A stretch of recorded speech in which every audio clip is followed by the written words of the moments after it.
Hi, Tom Cole for Buckeye Broadband BCSN, and welcome into another edition of It Matters at Toledo. And boy, I tell you what, it really matters to me today. Again, you get to do this job. It's so cool. You meet so many fantastic people, and I get to talk to, and you get to meet what I consider one of the really great drummers in the history of rock, and he's here in our studio, Mr. Jim Bonfanti. Jim, thanks so much for being with us. Nice to meet you. Yeah, Jim, the Raspberries. I went to a small school you probably never heard of in Ohio called Ohio Wesleyan University. And I played football there, and I had a bunch of guys that came from Cleveland, you know, and they played football with them, and great guys, some mentor area guys, you know, and they kept telling me, the Raspberries, you got to hear the Raspberries. And from Toledo, I didn't know, you know. Sure. This is when I think you guys were playing the bars. Probably. Right? Probably ranked 70. Yeah, that's exactly when it was, Jim. Right. Okay. So you came to the Toledo Agora. Right. And my girlfriend, who's now my wife of, I should know this, Jim, 42 years or whatever. But $2 we got into the Agora, right? And we got a high top table. And we were right next to you guys.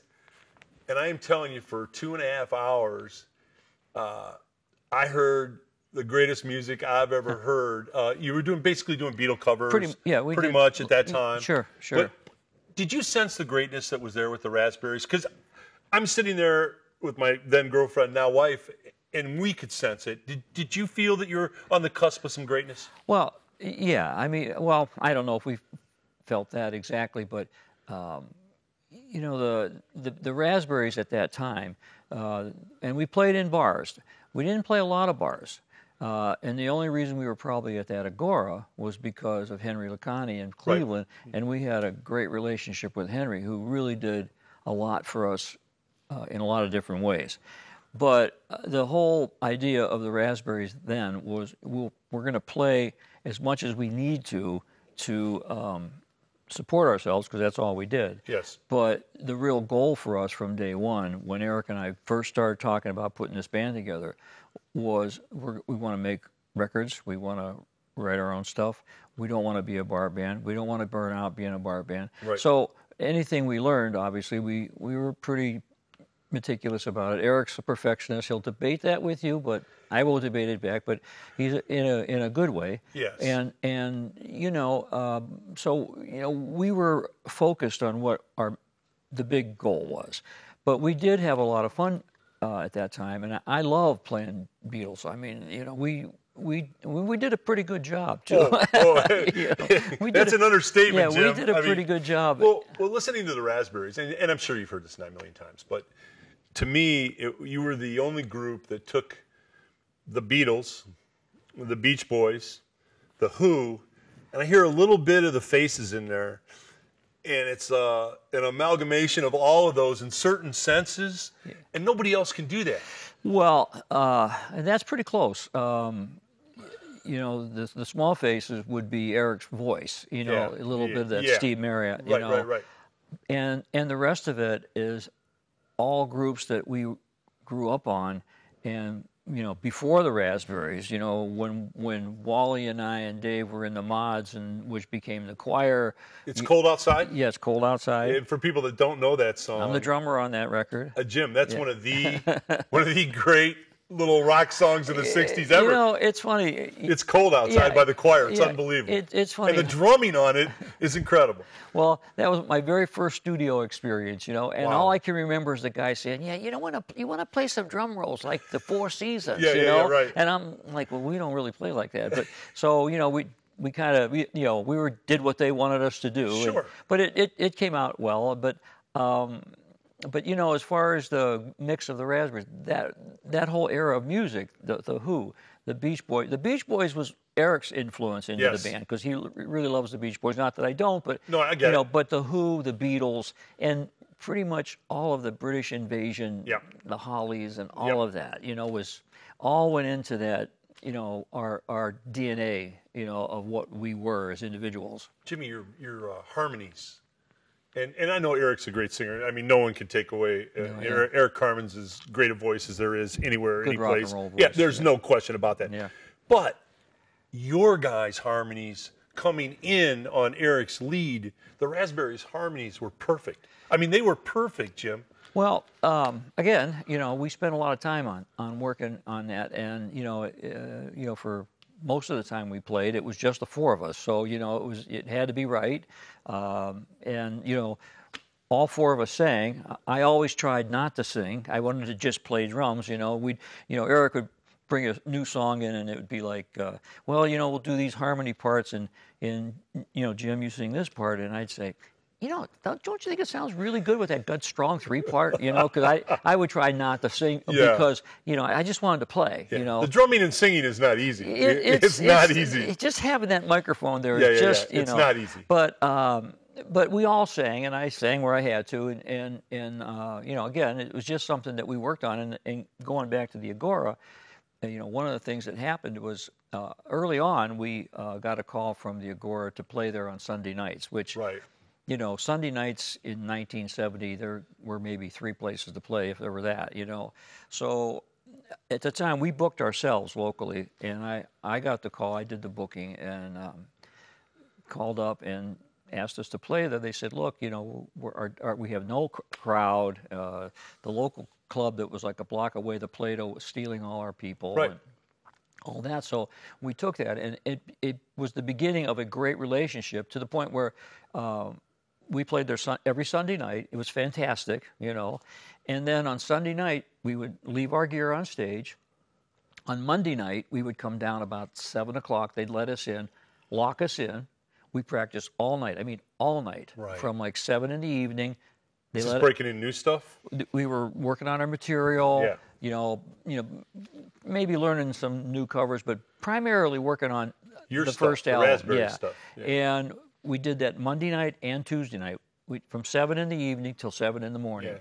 And then we took Wednesday off, and then we played Thursday, Friday, Saturday, Sunday again. So, I mean, just letting us have that rehearsal space was fantastic. And that, like I say, Henry was one of a kind.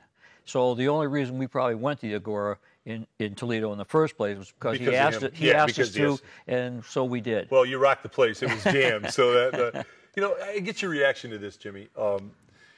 I read an article on Bruce Springsteen recently, and he said when he goes in to make a new record or album, whatever you want to go with, he said, I do one thing. He said, I listen again and again and again and again and again to the Raspberries' greatest hits. It's true. How do you, then that's... Well, here's the deal on that that whole thing. Bruce and a number of other people, in 1970, we formed this band, and we had a mission, we had our goals, and we had all that, and we accomplished a lot of them. Maybe not all of them, but a lot of them. So when the band breaks up, again, it was just like another band that broke up. Right. It was like not anything that I thought, oh. And then, 10, 15 years later, you start to hear stuff about like that. And I actually have a clip of Bruce Springsteen, I think it's in Pittsburgh, in the middle of his concert, stops and talks about the Raspberries and how we were underrated, which I agree, and all of that. And it's kind of like... Jimmy, when Rolling Stone calls you the best power pop band of the 70s, Rolling Stone, as you know, is not an easy... No. They're not an easy nut to crack. And they called you the best power pop band of the 70s. I mean, Eric and I have had conversations late. I go, it's like it's hard to think that what we started so long ago is still relevant today. Yeah, I mean, it's just... The music holds up, Jim. That's what it is. I guess... That's but it is. at the time, you don't really you think don't about realize, it. But that's why I said the greatness that you guys... I know you're a humble guy and you're not going to say it, but John Lennon, big fan of John Lennon, and many times he was photographed in a Raspberries T-shirt. We have that picture, and we actually put it inside of one of the live albums, And that was, in itself, when we saw that, we got that picture from May Pang. Yeah. And when Eric got the picture first, and he said, I got to show you. He shows me the picture. It's like, you don't know what to say. I mean, it was like, wow. I mean, I was kind of blown away that, I mean, for me, it was like, wow, one of the Beatles, that was like the beginning for so many of us, but for sure for me, knows about the Raspberries. I mean, it's just like, that's pretty cool. You would love, Jim, being a great drummer that you are. Lennon was, the drummer humor is, it's fun, Lennon was asked, is Ringo Starr the greatest drummer in the history of rock? And Lennon took his glasses off, and he looked at the guy that asked him the question, and he said, I don't know. He's not even the best drummer in the Beatles. and Ringo's a great drummer. Well, oh, yeah. You know, it's just typical Lennon. Sure, you know, sure. Ringo's a great drummer. Yeah, you know? I love listening to Ringo's parts. Yeah, because that's kind of how I think. You know, that I mean, my style of drumming is probably it's a Ringo Keith Moon combination. Yeah, and you can hear it. Yeah, I'm not. You can hear it. Yeah, I'm not like all the way either one. But what I like about Ringo Starr is that the parts that he comes up with are so cool. Yeah. The other thing that is really cool that I didn't know until like in the last bunch of years, that Ringo Starr is a lefty. You're right. I was going to say that. He plays right-handed and a right-handed set. And it gives you a different sound. Definitely. And I saw an interview with him, and he was talking about, like I said, it's a good news, bad news thing. Right. There's just some things that don't work so can't well play it. because you lead with a different hand. That's exactly right. But on the other side of that, you know, it does help you create, because you lead a different way, a different sound. And I've never had a problem playing his fills because I didn't realize at the time. We had the same thing going on. Yeah. But Jimmy, I want to take you to now. You've released a CD called Pop Art. Yeah. First of all, the packaging of it is extremely cool. I love the packaging. Is it 28 songs? 28 songs. 28 songs. It was 2004 Cleveland House of Blues. That's right. That show sold out in what, 5 minutes? Something like that. 4 or 5 minutes. 5 minutes it was sold Again, out. we were blown away. Matter of fact, the young man who runs the House of Blues, I taught and coached him in high school and coached him in football. Anthony Nicolaitis. Oh, you did? Yeah, he's a good buddy of mine. Oh, he's the greatest guy in the world. Is he still in Dallas? Yes. Oh, cool. He's the greatest guy in the world. Yes, he is. Wonderful man. But this CD, congratulations, because every rock magazine I've seen, every music magazine I've seen said this CD is incredible. It's captured the raspberries. The sound mix is perfect. And a number of them said, Jim, that this is going to be the best live album of 2017. How does that make you feel? It makes me feel really good. And I mean, you know, the whole idea of this CD was came from friends of ours in New York and New Jersey, Bernie Hojay, Tommy Allen, you know, our manager Al Caston. They all kind of got together because when we played that first show, we recorded it. Right. We didn't have a plan. You know, actually, we recorded that show, the New Year's Eve show, and the Scene Pavilion, all recorded, and just figured we should, you know, and we did. And I've had those drives with those tracks upstairs in my closet all this time. Oh my gosh! And Bernie and Tommy got the idea, you know, we should maybe do something with this, and so I got them out, sent everything up to Tommy. We didn't tell Eric. Eric had no idea this was happening, and so what Tommy spent is probably close to 2 years. In his spare time, he would mix a song. The mix is great. It's incredible. He would send me the song. Yeah. And, you know, I'd tell him, well, you know, we need a little more of this. And we went back and forth with every song. And when we were just about done, then we let Eric know. Because obviously we all have to know, but we wanted to kind of get it done first. You wanted to have it right before Eric listened to it, kind of? Yeah. And we weren't sure how he would react. Sure, but we completely left him out of it, and he liked it. And Tommy, I mean, really just did an outstanding job. It also helps to have a drummer mix to drummer. Right. You know, that was good for Jim. That was good for Jim. You know what goes where and why. So that's kind of how it happened. And so the initial plan was to just self-release it. We were just going to make it a digital download. We figured the people that came to the show might want to have a copy, kind of let's do that with it, you know. So then it started sounding way better than we figured. And so we got a couple of offers, and Eric got us hooked up with Omnivore, and I really like them. They've done a great job with promotion. So Jimmy, how do people order it? They want to get it. What's the best way? You can get it on Amazon. It's on iTunes. I guess they have it in any of the normal places. Yeah, I would think Barnes and Noble have it because they sent us some reports last week. So yeah, it's easy. 28 songs. 28 songs, and the best part of all of this is that in November they're going to release this on vinyl. Oh wow! Three vinyl albums with some bonus tracks that are not on the CD from those other shows, a couple songs. Jimmy, on the way out, is there any chance? And I'm sure you get you know I know you where know this the is question I'm going to ask, and I'm sure you get. Maybe you don't get tired of hearing it because it's a compliment. It's a great compliment. Is there any chance of you guys getting together, doing some new music, and maybe do a mini tour? It just seems like, this music, it never ends, and the appreciation for it never ends, and it seems kind of a shame that you can't give a few more new music opportunities. Well, sadly, the answer is probably not. Okay. Yeah, okay. For a lot of reasons. I mean, honestly, when Anthony called me up that day Yeah.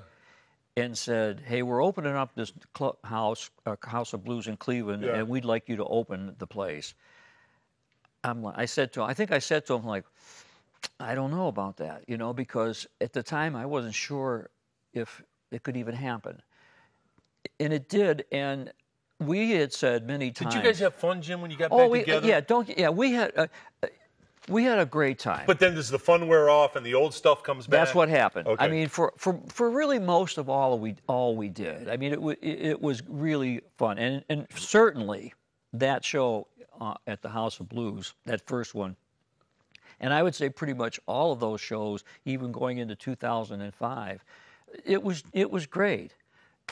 We had excellent backup musicians. We called them the overdubs. Was Paul Sidoti, who's with Taylor, Right. Billy Sullivan and Jennifer Lee. We added them in because, we realized, first of all, some of the vocal parts that we did on the records, there's only 4 of us. Right. And, you overdubbed vocals, you had extra guitar part, all Sure. these little parts. And we just thought, if you're going to compete now in 2000, you have to up your game a little bit. Yes. So adding those 3 folks was fantastic for the whole thing, because, they contributed a great deal. And, but even that part of it, because they all have their music life in. Everything worked. Everybody was available, and all of that kind of right. fell together. All the planets were aligned. For They that. were definitely aligned. And if it were to try to happen now, none of that could happen. So, I mean, and it's pretty well. We've had our problems, like most bands. Anybody who's been in a band, Jim, relates to what the band I'm playing with now out in Lake County, Abbey Rodeo. They're like my wife said, they're an anomaly. I mean, they've been together 14 years. I've been. They all get along. They get along. I mean,